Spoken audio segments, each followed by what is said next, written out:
Sometimes the truth doesn't need a lawyer to be heard. One young girl stood alone in front of the judge and defied the expectations of the courtroom in a way that left everyone stunned. The courtroom is packed, yet Tasha has never felt more alone. Every seat is filled with people who have already decided the outcome before a single word has been spoken. Some watch with detached curiosity, others with barely concealed amusement, but none with the expectation that she might actually win. She knows the air in this room is heavy with more than just the weight of her case. It is thick with something unspoken, something far more dangerous than any evidence they claim to have against her. Bias. She steps forward, shoulders squared, chin lifted. On the outside, she radiates confidence, but beneath the surface, her heart pounds against her ribs. She grips the edges of the table in front of her, steadying herself. The cuffs on her wrists were removed before she entered, but she still feels their cold presence, like ghosts wrapped around her skin. She's been stripped of dignity long before today. The only thing she has left is her voice, and she will use it. The judge watches her with something between boredom and amusement. He is an older man, his robe draped over his slouched frame, his fingers idly tapping against the desk.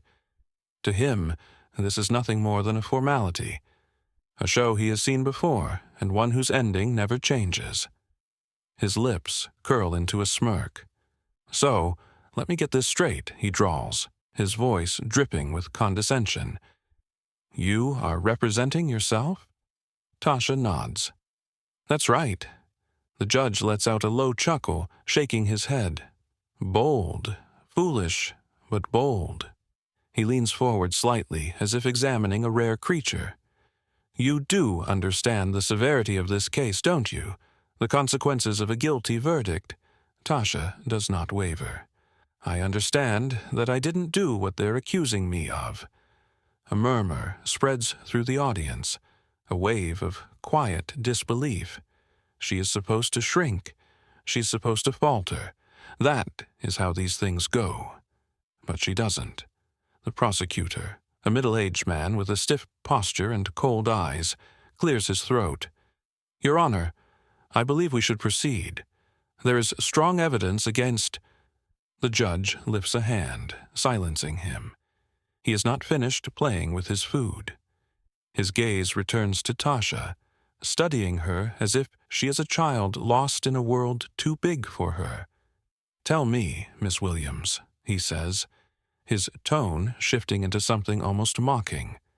"How exactly do you plan to defend yourself? You've never studied law. You have no experience. You don't even have a lawyer." Tasha clenches her jaw, keeping her expression neutral. She expected this.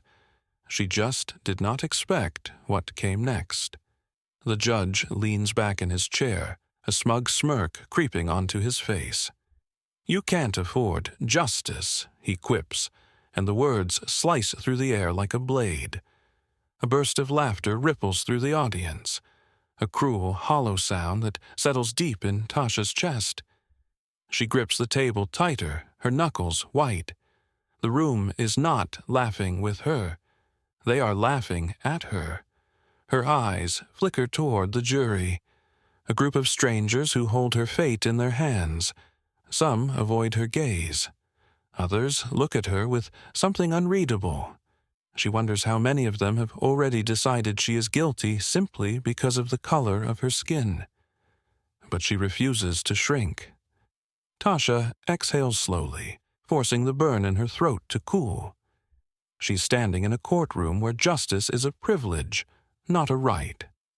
Where people like her are expected to lose before they even step inside. But she did not come here to play their game. She came here to fight. And she is just getting started. Tasha has always known that life is not fair. Growing up in a neighborhood where opportunity is scarce, but struggle is abundant, she learned early on that fairness is not something given. It is something you fight for. She is 16, but she has seen more injustice than most people experience in a lifetime. She has watched people get blamed for things they did not do, watched doors close before they ever had the chance to knock. And now she is standing in a courtroom, facing a system that has already decided who she is before she even speaks. She never expected to be here. The night of the party still replays in her mind like a broken record, the details sharp, unforgiving. It was supposed to be just another Friday night, a rare escape from the constant stress of school, work, and home. She had gone with friends, eager for a few hours of normalcy. She was careful, always careful. She knew how quickly things could turn bad in spaces like that, how one wrong move could mean trouble. But trouble found her anyway. The music was loud, the air thick with the scent of sweat and smoke. She had barely been there an hour when the cops arrived, moving through the crowd with the kind of certainty that suggested they already knew what they were looking for. People scattered. Drinks were abandoned. Voices turned sharp with panic. Tasha had not run. She had not hidden. She had done nothing wrong. And yet, when they searched her bag, the drugs were there, not hers, not something she had ever seen before. But in that moment, none of that mattered. The officer's expression did not change when she protested, when she pleaded, when she tried to explain. His eyes, cold and unreadable, had already made the decision. She could see it in the way he held the bag up like it was proof of what he already believed about her. They did not ask her side of the story. They did not consider that she had nothing to gain and everything to lose. They saw what they wanted to see, a black girl from a poor neighborhood at a party that went south. And that was enough. Now, she stands here, in this courtroom where fairness is supposed to matter, but she knows it does not. She has no lawyer because her mother cannot afford one. The public defender assigned to her barely glanced at her case before telling her to take a plea deal. That is how it works. Move quickly, avoid a trial, accept guilt even when you are innocent, because fighting back costs money. Money she does not have. The judge, a man who has made a career out of handing out harsh sentences, barely looks at her. He does not need to. In his mind, she is just another case, another statistic, another name to be processed and forgotten. She sees it in the way he leans back, unimpressed, disinterested. He has already made his decision. But Tasha refuses to let them decide who she is. She takes a breath, steadying herself. The weight, pressing against her chest, is suffocating, but she pushes through it. She's not naive. She knows the odds are against her. She knows the system does not favor girls like her, that it was not built for people like her to win. But she is not here to win. She is here to be heard. She looks up at the judge, her voice clear despite the lump in her throat. I didn't do this. The room is still. The prosecutor raises an eyebrow, smirking as if amused by her defiance. The judge sighs, rubbing his temples, already tired of hearing what he thinks is an excuse. But Tasha is not done. She keeps speaking, forcing them to listen. The drugs weren't mine. I didn't even know they were there. But none of you cared enough to ask. A murmur spreads through the crowd. The jury members exchange glances, some shifting uncomfortably in their seats. Maybe they had not expected her to speak. Maybe they had assumed she would remain silent, another case passing through the system without resistance. But she will not be silent. She will tell them what happened, piece by piece, word by word, until there is no room left for doubt. Because even if the system has already decided against her, She refuses to let them take her truth away. The laughter starts as a low rumble, a chuckle here, a smirk there. Then it spreads like wildfire. The judge's words, meant to ridicule, meant to break her down, hang in the air, fueling the amusement of those who see her as nothing more than entertainment. "You can't afford justice," he repeats, his voice coated in mockery. The laughter intensifies. It echoes off the walls, bouncing from jurors to spectators, rolling through the courtroom in waves. Even the prosecutor allows himself a small, knowing smile. To them, Tasha is not a defendant. She is a joke. A young black girl foolish enough to believe she has a chance in a world where justice has a price tag. But she does not flinch. She does not shrink. She does what they do not expect. She breathes, deep, steady, measured. She lets them have their moment, lets them laugh as if their amusement can rewrite the truth. Then, when the noise finally starts to settle, she lifts her chin, looks straight at the judge, and speaks. "I might not afford a lawyer," she says, her voice cutting through the last echoes of laughter, "but I can afford the truth." Silence. It spreads through the room like a sudden gust of wind, snuffing out the laughter, replacing it with something heavier, something real. The judge, who had leaned back in his chair, his smirk lazy and confident, suddenly stills. His fingers, which had been drumming idly against the desk, go quiet. He stares at her as if for the first time truly seeing her. The prosecutor's smirk fades. His posture stiffens. He was ready for an easy trial, ready to sweep this case aside like all the others. But now he watches her more carefully, his fingers gripping the edges of his notes a little tighter. Tasha lets the silence stretch. She does not fill it with apologies or explanations. She lets it weigh on them the way the system has always weighed on her. "You can laugh at me," she continues, her voice steady, unwavering. "You can mock me. You can tell me I don't belong here, but none of that changes what happened." She turns slightly, looking at the jurors, these 12 people who hold her fate in their hands. Some meet her gaze. Some look away, their expressions unreadable. But she does not stop. "The only reason I am here," she says, her words slow and deliberate, "is because no one cared enough to ask the right questions." The weight of her words hangs in the air, pressing down on everyone in the room. The spectators shift in their seats. The jury, once so indifferent, now seems more attentive. Even the judge looks uneasy, his smug confidence chipped away by something he cannot quite define. The prosecutor clears his throat as if trying to regain control of the moment. "Miss Williams," he begins, but Tasha does not let him steal her momentum. "You want to talk about what I can't afford?" she asks, her voice sharper now. "Let's talk about that." She takes a step forward, and no one dares interrupt. "I couldn't afford to leave that party when the cops came, because I knew running would make me guilty in their eyes. I couldn't afford to cry when they found something in my bag that wasn't mine, because I knew no one would believe me. And now I can't afford a lawyer to prove my innocence, because justice costs money and I don't have any." She exhales, letting the truth settle.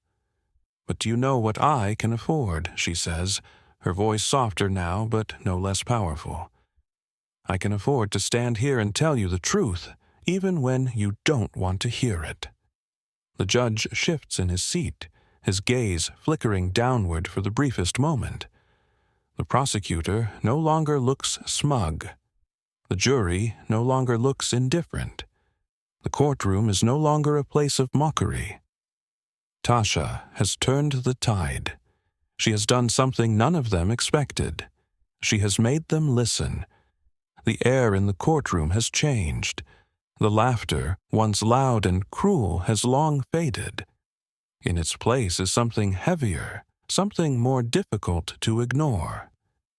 Tasha stands firm, her presence no longer just that of a young girl on trial, but of someone forcing the system to look at itself in the mirror. She takes a steady breath and begins to dismantle the case piece by piece. "The drugs weren't mine," she says, her voice clear, measured. "You know why? Because not one fingerprint of mine was found on that bag."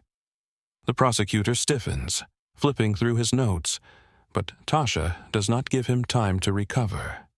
"They didn't find my DNA on it either. They didn't find me buying, selling, or using.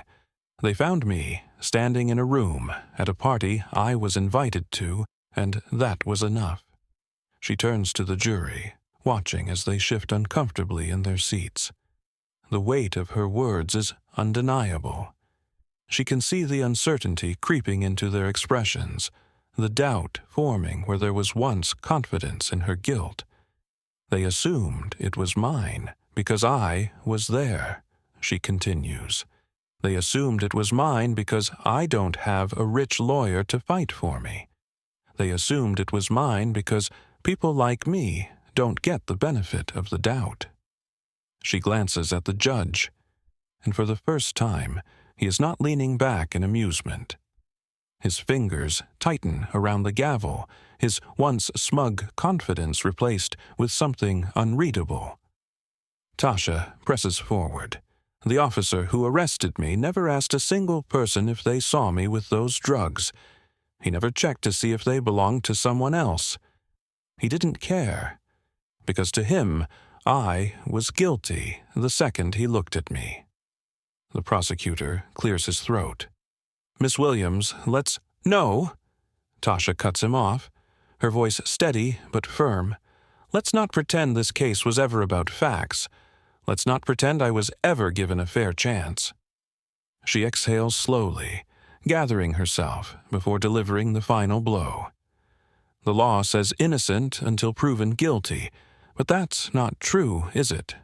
Not for everyone." The judge shifts. The room is still. Tasha watches the realization dawn in his expression. It is subtle at first, a tightening of his jaw, a flicker of discomfort in his gaze. He had dismissed her before she even spoke. He had laughed at her, mocked her, reduced her to nothing more than a foolish girl who did not know her place. But now, as the evidence crumbles, as the prosecution stumbles, as the jury begins to see the cracks in the story, he can no longer hide from the truth. She was right. This was never about justice. It was about the assumption of guilt. It was about class. It was about race. It was about a system designed to convict, not to question. And Tasha has forced him to see it. The prosecutor attempts to recover, but his case is already slipping through his fingers. The jury no longer looks at him with certainty. The spectators, once eager for a show, now sit in stunned silence. The courtroom is no longer a place where bias is invisible. It is now a place where the truth is too loud to ignore. The judge clears his throat. His voice, when he finally speaks, no longer carries the weight of condescension. "This court will take a recess," he says, his words slower now, measured. He looks at Tasha, truly looks at her, for the first time since she walked into the room. And she knows. She has done what they said was impossible. She has made them listen. The room is silent. The energy that once thrived on laughter and mockery has drained, replaced by something heavier, something that lingers in the space between realization and discomfort. The courtroom, once a stage for ridicule, now feels like a place of reckoning. Tasha stands tall, unwavering. Her heartbeat is steady now, no longer racing against fear. She has laid everything bare, stripped the case down to its roots, exposed the injustice for what it is. And now, All that remains is the judge's final word. He shifts in his seat, his hands tightening around the gavel as he glances toward the jury. Their faces are no longer indifferent. There is uncertainty now, a quiet shame that comes with recognizing a truth they had ignored. The prosecutor sits rigidly, his once confident posture now uneasy, his carefully constructed argument reduced to a pile of weak assumptions. The judge clears his throat, the room stilling as all eyes return to him. He hesitates, just for a second. It is the first time he has hesitated since this trial began. The smugness is gone. The arrogance has faded. What remains is something else entirely. The court finds that there is insufficient evidence to support the charges against Miss Williams. His voice is steady, but the weight of his words is evident. He exhales slowly, then continues. All charges against the defendant are hereby dismissed. A beat of silence, then another. No cheers, no loud reactions, just the quiet hum of understanding settling over the room. Tasha does not react immediately. She lets the words sink in, lets them settle into her bones. Not guilty. Free. The chains they tried to place on her, chains made of prejudice, assumptions, and indifference, have been broken. She breathes. Then, with her head held high, she steps back from the podium, her movements deliberate. The weight of what just happened is not lost on her. This is more than a personal victory. This is proof that the truth can stand against the strongest of lies, that the voice of one person, when spoken with courage, can dismantle something much larger than themselves. The audience, once eager to see her fail, remains quiet, their faces unreadable. But she sees it in their eyes, the shift. The way they look at her now, no longer as just another case, another girl from a neighborhood they have written off. Now they see something else. Strength, defiance, truth. The prosecutor collects his papers with a forced calmness, avoiding eye contact as he stiffly walks away. The jury lingers, their gazes flickering toward Tasha before turning toward the exit, their silence speaking volumes. They know, they all know. And then there is the judge. He stands slowly, his fingers brushing against the polished wood of the bench. His expression is unreadable, but there is something different in the way he looks at her. He does not apologize. Not directly. People like him rarely do. But when he finally speaks, his tone is no longer filled with mockery. This courtroom operates on the principles of justice, he says, his voice quieter now. And today, I was reminded that justice is not just about laws, it is about listening. A pause. His gaze lingers on Tasha for just a moment longer. Miss Williams, you defended yourself with intelligence and strength. That is something no one in this room can deny. It is not an admission of guilt, nor is it a confession of bias. But Tasha knows what it is. It is acknowledgement. A realization that he had judged her long before she spoke, and that she had forced him to reconsider everything he thought he knew. She does not thank him. She does not need to. Instead, she turns, walking out of the courtroom, her shoulders squared, her pace steady. She does not rush. She does not flee. She leaves with dignity, with purpose, with the knowledge that she is not just walking out as a free girl. She is walking out as someone who refused to be silenced. And in her wake, she leaves behind more than just an overturned case. She leaves behind a question, unspoken but deafening. How many times have they been wrong before? How many voices have they ignored? How many people have they condemned, not because of evidence, but because of the ease of assumption? Tasha did not change the system today. She knows that. She knows the fight does not end here, but she has forced them to see. And sometimes That is where real change begins. Tasha walked into the courtroom as a defendant, but she walked out as something much more. She was supposed to be another statistic, another case shuffled through a system that never cared to hear her side of the story. But she refused to be silent. She refused to let the world decide her fate without listening to her truth. And in doing so, she did something few expected. She won. Her victory was not just about a dismissal of charges. It was about proving that courage has power, that truth can stand against even the most deeply rooted biases.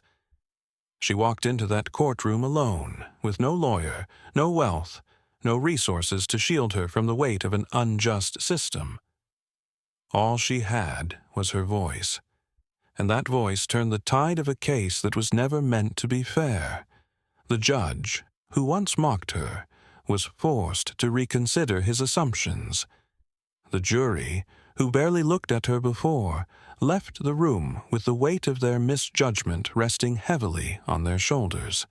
The prosecutor, who thought this trial would be quick and easy, learned that truth is not so easily dismissed.